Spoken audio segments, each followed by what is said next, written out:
Okay, so I'll go ahead and, unless someone else wanted to offer something. Yeah, okay. We have a special treat this afternoon because this wasn't something it was planned ahead of time, but Christian graciously accepted our request to do a special presentation that would follow up most of what we've been talking about this morning and earlier part of this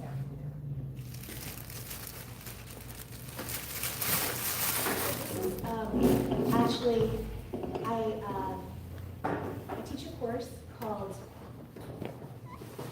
A Radical History of the Korean War. And, some of the terminology that we, let me actually, just a moment. Let me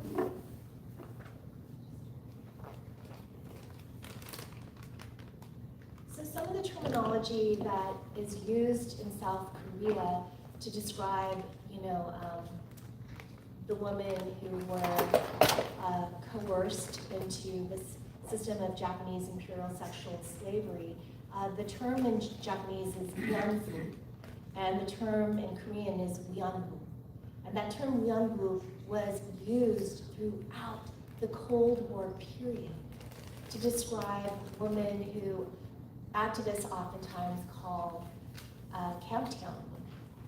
And so that term was used by the media. And it's actually there in the Library of Congress. Okay, it's used when the South Korean government is writing to the U.S. military.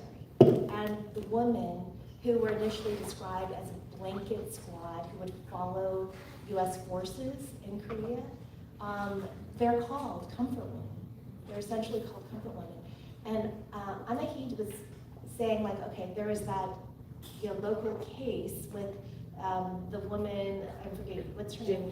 Gingery. Okay, Gingery. So Gingery is, saying that she's uncomfortable, and I just think, okay, so what does it mean for someone to be made uncomfortable? I mean, you see this with like Zionist lawsuits in California about like, I don't want my kid, pro-Israel students should not be made uncomfortable. And so, and actually there was a legal case in LA and the judge found that, no, you don't have a right not to be uncomfortable. But what does it mean to be comfortable? To be in a position where you're not disabused of your sort of imperial denialism, right? And so I think this term comfort, I want us to sort of think about this together and with regard to the Korean War. So the Korean War was a war of US intervention, and few people understand that an estimated 4, and some people say 5 million people were killed. This is from Bruce Cummings, who's the foremost Korean War historian in the United States. And in fact, there are some Chinese statistics that indicate, because North Korea never broadcast its number of dead because it's demoralizing for the population. But there are some Chinese statistics that indicate that in North Korea alone, that 30% of the population was killed. Bruce Cummings describes it as a bombing holocaust.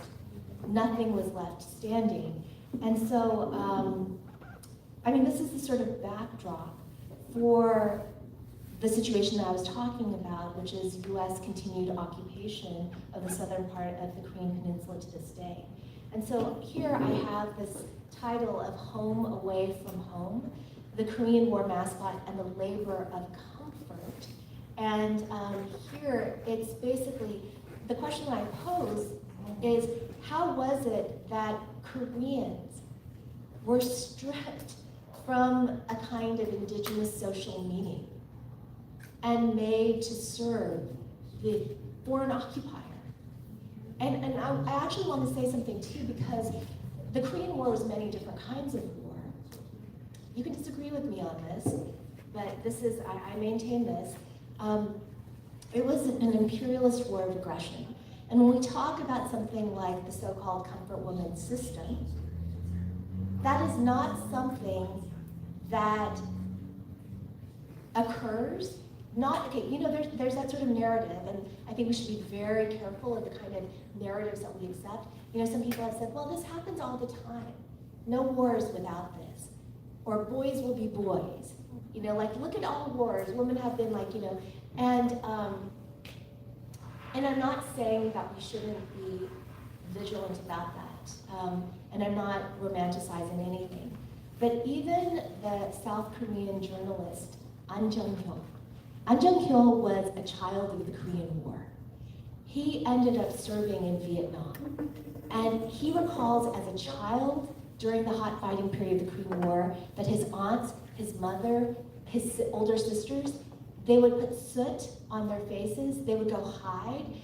They would hide in places where there's rice storage. And he's like, why are they doing this? And he said it's because when the big noses come in, Americans, when the Americans come in, they all have to hide. And there was just an understanding that when the American forces came in, that there would be sexual violence, that there would be a campaign of sexual terrorism. He said everything that would happen to us, we as South Korean forces, mercenaries, fighting alongside the United States, we did to the Vietnamese people. So when we're talking about precedent, when there's precedent here too, where it's again what you were saying, Song, it keeps happening. If you don't stop, this is what happens. You reproduce it.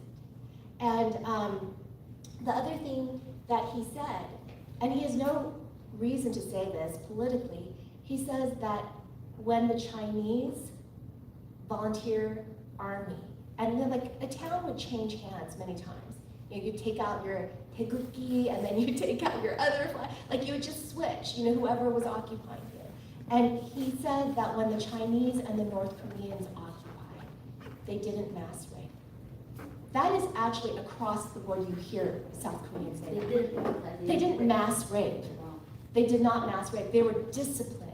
And that's because they were fighting a people's war. And people, your relationship to the people is that you are sustained by them. You're not a foreign invader. And you don't wage a war of sexual terrorism against the people. So the Korean War was an imperialist war of aggression. It was also a people's war. And so this idea of comfort, that's an imperialist affect. Comfort is imperialist affect. And it is, what is comfort actually with regard to the US military? It's what creates for a foreign occupier a sense of home away from home. Your girlfriends are back home.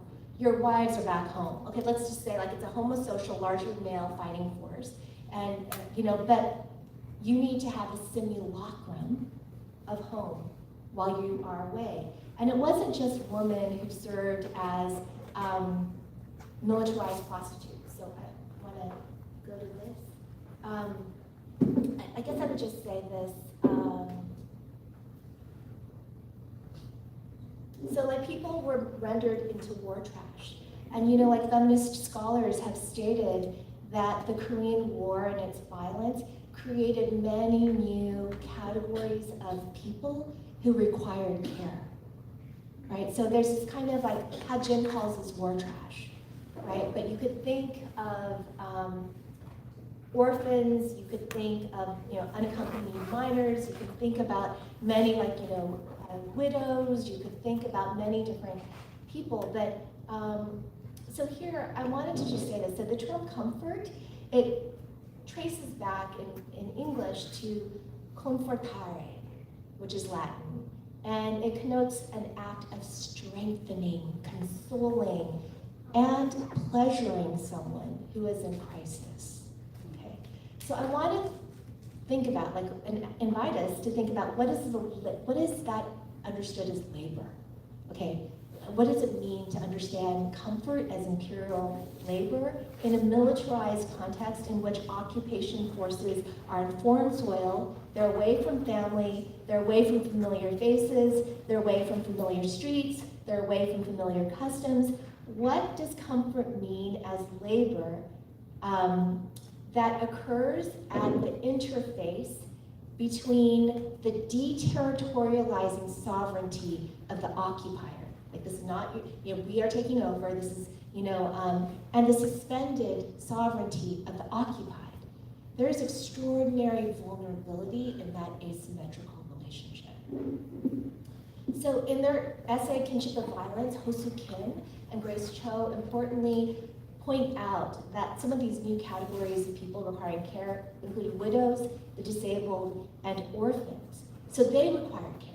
But it's really important to realize that these people, it's many categories of war trash also provide care. And they provide care for the military. This care, this kind of comfort, it's reproductive labor with regard to US militarism.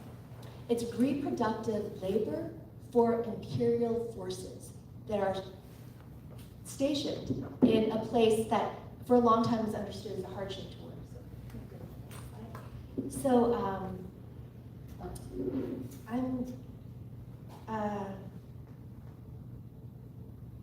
So I guess I'll read some of this. So revisionist attempts to recuperate, Obama did this as well, to recuperate the Korean War as a pioneering civil rights advance have left to the side the role of racialized indigenous life in generating a sense of home away from home, or what we might call comfort, for non-native troops that were deployed to the imperial battlefront. And so throughout World War II, the black press in the United States criticized the Jim Crowing or segregation of US armed forces, pointing to the irony of fighting for democracy over there against fascism abroad, when racial apartheid structured US society not only on the so-called home front, but also within US military ranks.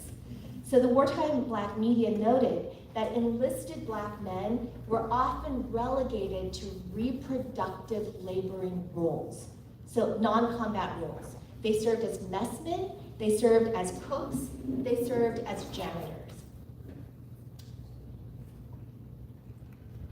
This is to point out that reproductive labor for the US military has historically been fulfilled by racialized subjects. This is a slot, it's a laboring slot. And so I wanted to show you this. When you look at the military newspaper Stars and Stripes, and actually I have a collection from eBay of over 100 photo albums of the Korean War from GIs who were stationed there. Most Koreans have no photos from this time. People were just struggling to survive. And so we don't have the mimetic ability to have our own sort of record. So I'm looking through the lens of low-level perpetrators, basically, in these photo albums. But both in Stars and Stripes in these photo albums, the figure of the Korean War mascot, time and again appears. It's not just so-called comfort women, it's the Korean War mascot. This was the last major war that the United States fought where it allowed children. So animals have always been mascots, but where children could be sort of positioned as mascots for the US military. So you can see here, this is Sergeant Yo-Yo. And so Korean children who were purportedly orphaned, I don't know how much effort there was to locate any surviving relatives, were then, quote unquote, adopted into US military units, and they oftentimes also served as houseboys for US troops. In this photo from Stars and Stripes, you can see Sergeant Yo-Yo, who's decked out in a pint-sized military uniform, and I'm not kidding, that hat is called a cunt cap, okay? That's the name of it. And then, Jesus Christ. yeah, sorry, my daughter has fun too. And so, Yo-Yo, okay, as in the toy, as in a plaything, dropped and pulled by the person who manipulates it, how do we understand the remaking of the Korean child, purportedly rescued from the so-called gutter, as Sergeant Yo-Yo, and what has been lost in that transformation? described in the news article that accompanies this photo as a true unit member, this child has actually been rendered socially dead as a Korean. He's wearing the uniform of the occupier, right? In his recuperation and recuperation by and incorporation into the occupation forces, he has been racially securitized of any threat that indigenous Korean life might pose. And you know, we're aware of this in terms of the controversy around Native American mascots. So there's a sizable body of literature, popular and scholarly, on mascotry, sports mascotry, that has like these supposed like Native American mascots. So is there a shared logic between these supposedly American Indian sports mascots and Korean War child mascots? Beyond their visual differences, the American Indian sports mascot, clad in traditional regalia, supposedly traditional regalia, okay, both demand, and the Korean War child mascot, clad in a US military uniform that serves as a second skin, okay, against the sort of threat of Korean race. You know, there is a second skin of American uniform, and they both demand to be understood as objects of colonial conquest incorporated into the war machine and aligned with military imperial power. The mascot enables us to see a linkage between the deterritorial operations of the US war machine and US settler colonialism. What binds them both? It's eclipsed sovereign right. That is what binds them both. So critical to the violence of both US settler colonialism and US interventionist war, the identity of indigenous life with the terrain of war itself, the Korean mascot with Korea, right? Its nativity, in other words, is what mascotry as an imperial practice contests, right? You're not sovereign here. The occupying forces are. So, and both can be understood as war remnants. And I'm gonna move to, I'll just say this. Neither civilian nor soldier, okay, you can think about yo-yo. Human nor animal, kin nor stranger, child nor adult, American nor Korean, friend nor foe, beneficiary nor victim, alive nor dead, plaything nor labor, object of love nor object of sexual desire. The Korean mascot basically indexes the fact that these categories have slippages between them, right? There's a blur zone. So this is like, you could see, this is, I'm not kidding you that this was not available to human beings. No. But horses, and this is a horse that was called Reckless. Horses were brought, transported after the hot fighting period. The war's not over, but after the hot fighting period, they were transported to California, and they were made honorary US citizens. Okay, so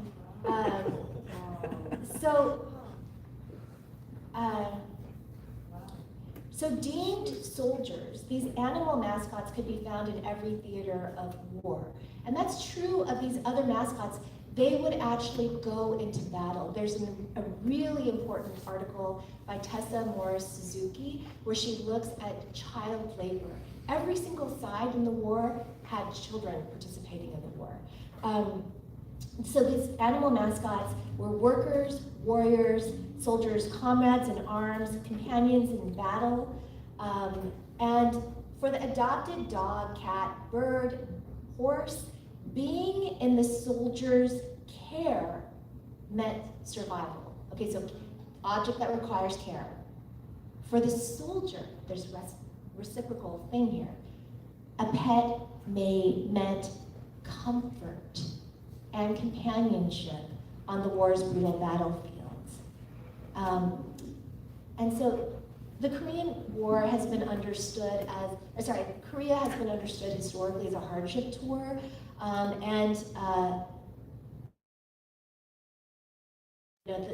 now it's called unaccompanied tours.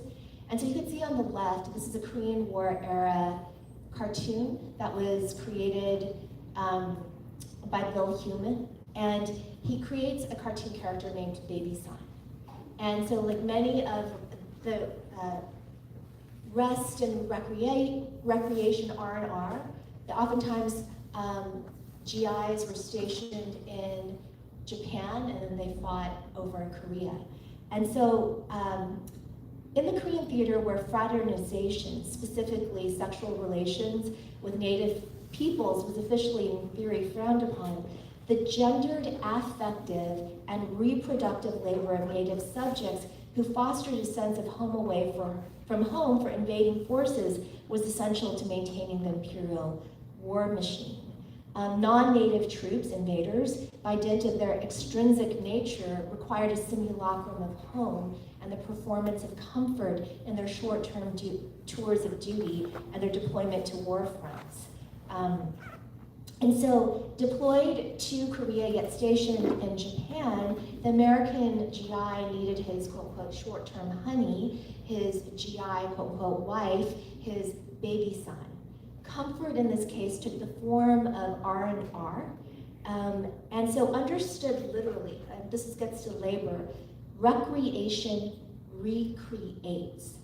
As a form of time off, activities outside work, enjoyment essential to the efficacy of the workforce, recreation for the US military in its wars in Asia was a synonym for the American comfort system.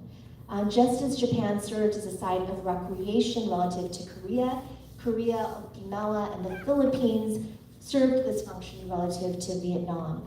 Comfort was thus essential to reproducing this deathly lethal labor of imperial troops deployed to battlefronts. And so the Korean War gave birth to Baby-san, militarized prostitutes in Japan, Okinawa, and Korea that recreated the occupation army. So you could see here, Bill Hume offered this explanation for his cartoon version of Baby-san. Baby-san can literally be translated to mean Miss Baby. The Americans seeing a strange girl in the street can't just yell, "Hey, baby!" He is in Japan, where politeness is a necessity and not a luxury, so he definitely adds the title of respect. It speeds up the introductions. So Baby-san's job was to keep occupation forces occupied during their downtime, and in so doing to keep up their morale, right? Morale boosters. So I wanted you to see just some of these photos. Some of them are from newspapers and some of them are my own. So the work of recreating the occupation army was not just women's work.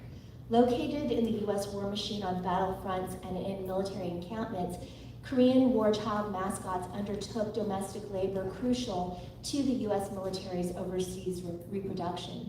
In the units to which they were attached, they were often assigned housekeeping duties. The province of black enlisted men relegated to US labor battalions during World War II.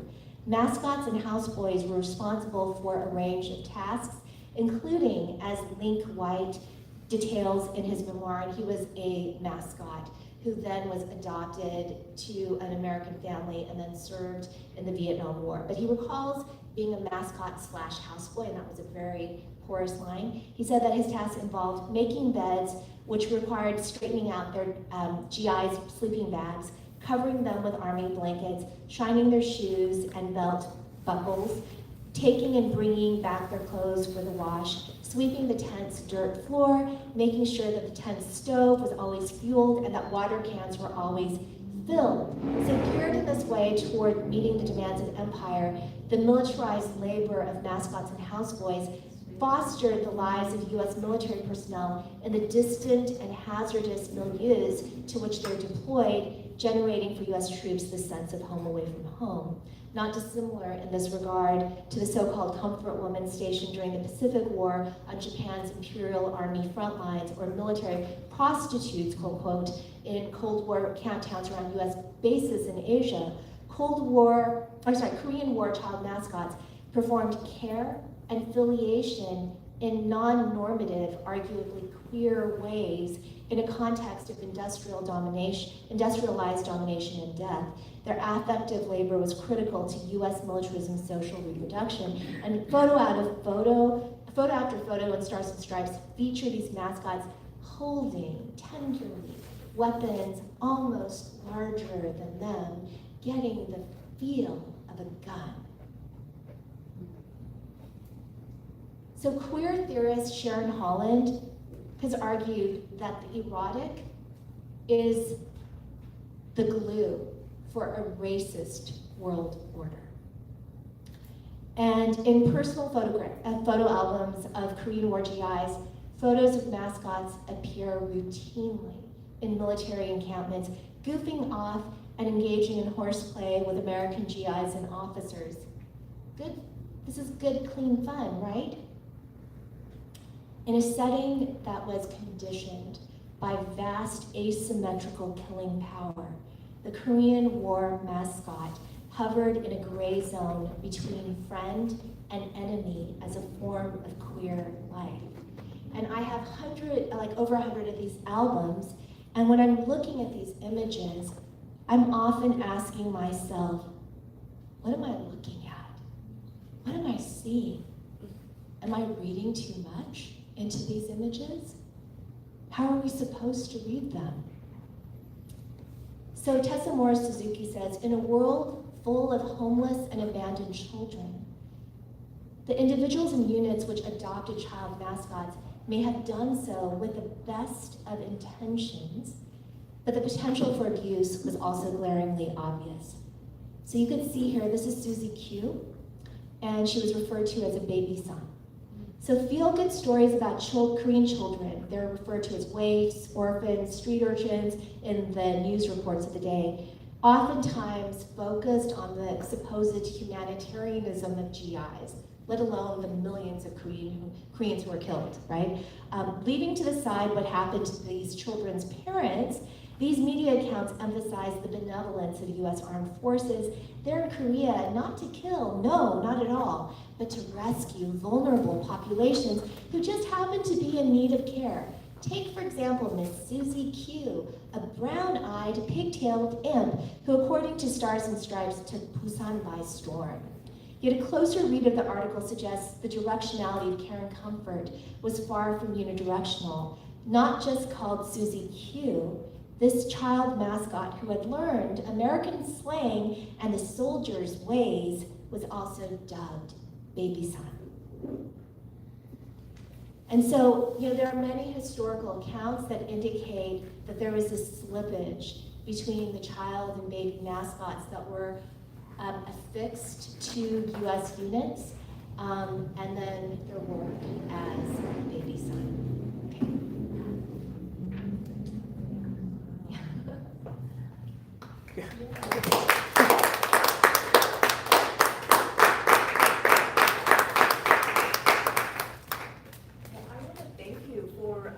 Helping us expand our understanding of the term comfort. And in relation to your presentation, I want to share that in Japan, comfort used to be associated with women and liquor, along that. Yeah. So, Yeah. yes, that was there way before Pacific War. And also while I was attentively listening to your presentation, I couldn't help thinking about what might be going on right now in Palestine and other parts of the world where this horrible, the imperialism is going on. Some of them might be going through the same thing that, There is, the truth of so much of the ongoing Nakba of the Palestinian people is in prisons where there's rampant sexual violence. And so there's, the Palestinian Feminist Collective put out a report on sexual violence, and I encourage all of you to read it.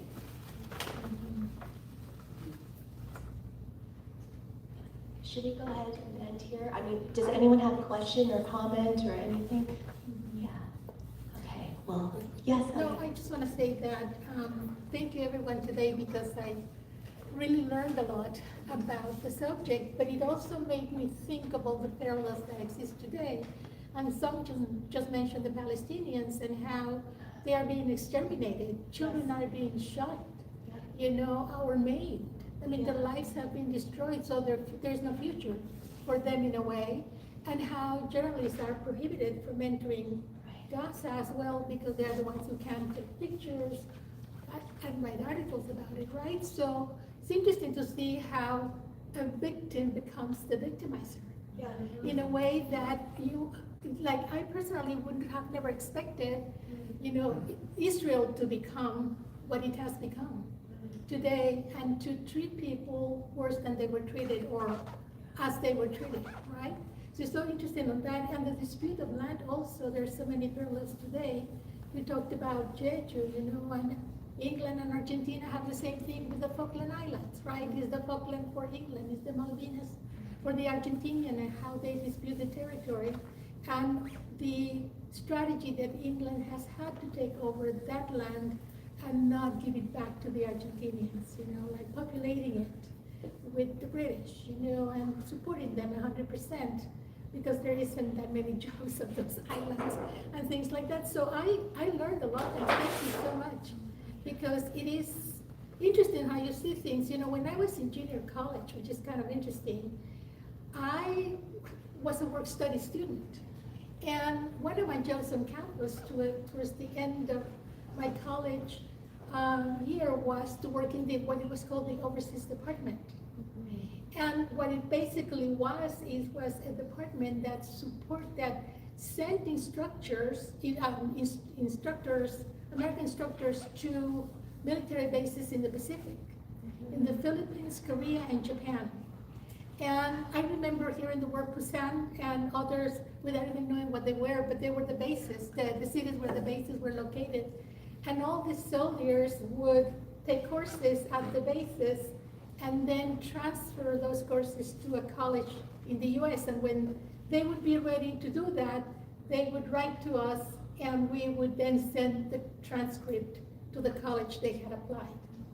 So there was so much activity and so many bases that some of them have been closed, but it was a very active part of the college to have that department that then supposedly that helped soldiers based in the Pacific then come back home and continue their education here. So there's so many things that in a way we're witness of, but we don't understand it. We don't understand, maybe because of the age or because we just don't see those things that are quite evident. But it's part of the history, and that's why it's so important to be aware, and understand the history, because things repeat continuously.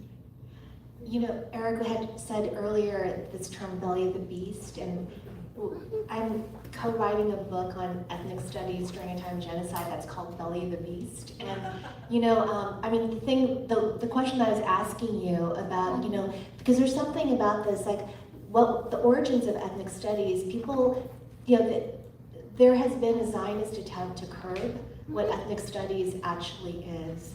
And it's effectively gutted ethnic studies. It's stalled it in its tracks. Teachers are under attack.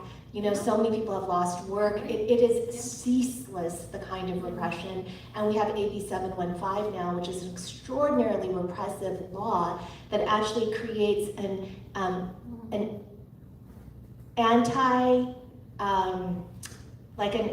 anti-Semitism coordinator in an office of civil rights that doesn't seem to have any other function than to police curricular content in a state, by the way, where 80% of the K through 12 student body are students of color. Mm-hmm. And so, there's something about we should go back to first principles of ethnic studies, because of the inclusion of Palestine, ethnic studies has been so ceaselessly attacked. But if you go back to first principles, you realize that ethnic studies in its first instance was actually, it was like critical university studies. Because people during that time, it wasn't just about let's just stick to domestic stories of civic heroes in the United States, and that's ethnic studies. Not at all. It's how is violence over there intimately connected to what we're doing here. in this university, through like what you're saying, you know, through deployment of people, through recruitment of CIA, through all sorts of other things, and then like also manufacturing of weapons, you know, weaponizable research, you know, area studies, Asian area studies, you know, that is working hand in glove with the national security state. So like thinking about like how is it, like we can never just say let's cut things off because that's not how imperialism works.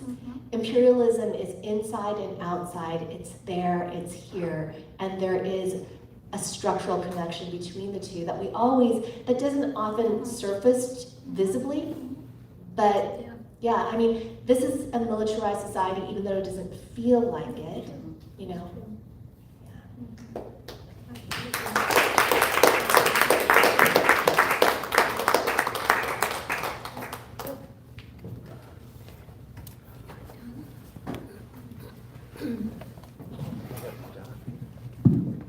Thank you, Kirsten Hall, for being the most moderator as well as Helen for today for the seminar, and also for all the speakers and and the other two online speakers today. Our seminar has officially ended, and we have an event opening, with a commemorative event opening at 6 p.m. at the Glendale Library. 6:30. Oh, 6:30? 6:30. I thought that was the exhibition. Exhibition is at 6:30, but the commemoration event is at 6. it's at 6. So the commemoration would be at 6, and the exhibition opening would be at 6:30. So if we could see you all there. 네. Oh, so the commemorative event would be happening in the second floor, the auditorium, in the library, and then the exhibition would be at the Reflect space downstairs.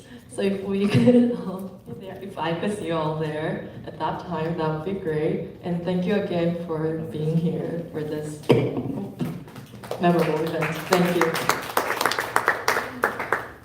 We continue tomorrow, right? Oh, and then we have one more tomorrow. Second day tomorrow. Can we get a group photo before we all leave? Would that be possible? Can we all just come up to the stage, maybe?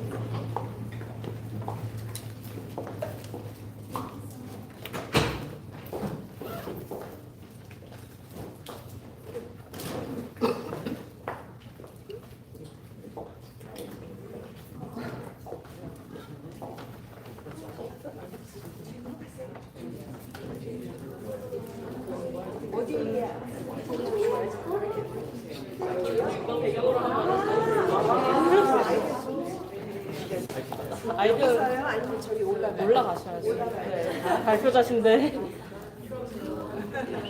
올라가셔야 정말 중요하니까. 아, 너무 작가님한테는. 중요해요. 너무 중요하죠. She wants all of us to get on Yeah. the podium. Can you get like the group photos of all I think the she wants speakers? the baseline. Tomorrow speakers too? Yeah? Yeah, sure. Speakers and moderators. I don't know.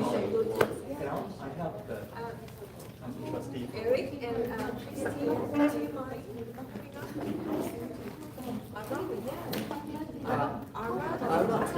All presenters and moderators. I think she wants us to come up. Yeah, can we just all come up and have like a similar timeline? Because we're all same speakers.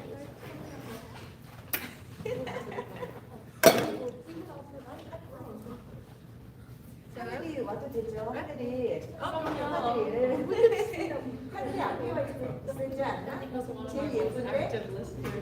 There's not enough space. 약간 상관없긴 한데. I think it should be double layered. Double layered, We're not yeah. double layered. I didn't expect there gonna be this many people. You're all right. Twins. Hunter. I'm calling 약간 you 이렇게 twins. 그렇죠? 예, 스테어케이스처럼. 예. 조금 더요? Can you take this spread out a little bit for the first row? Yeah, that's great. Okay. All right. 1, 2, 3. Smile, smile, smile. Sarah, can you make the photo behind Oh the my full God. screen? 야, 비우라고? 아니요? 네, full size 하고 싶은데 full size 하려면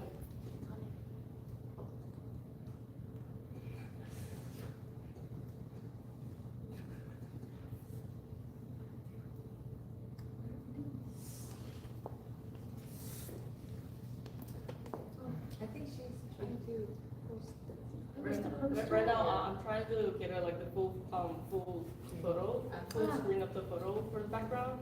Like, Sorry, everyone. There's technical. okay. All right, All right. perfect. That's perfect. You got a good background. Yeah. All right, one more time. 1, 2, 3. 1, 2, 3, smile. All right.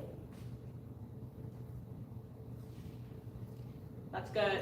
And can I have a favor? I know we don't have that big of a crowd. Can everybody come Oh, yeah. forward? And can we all want to take a photo? Yeah? Yeah, come on. Yeah. I don't take photos. You don't take photos? Thank you. Okay. So we get to see what place. 6:30. Which is in the same building, but we're opening the 6:30 and what's happening next. I'm going to introduce myself. So I think and then come back. Yeah, we'll be there for 6:30. Hi, wonderful stuff. I just have one question about the interview with,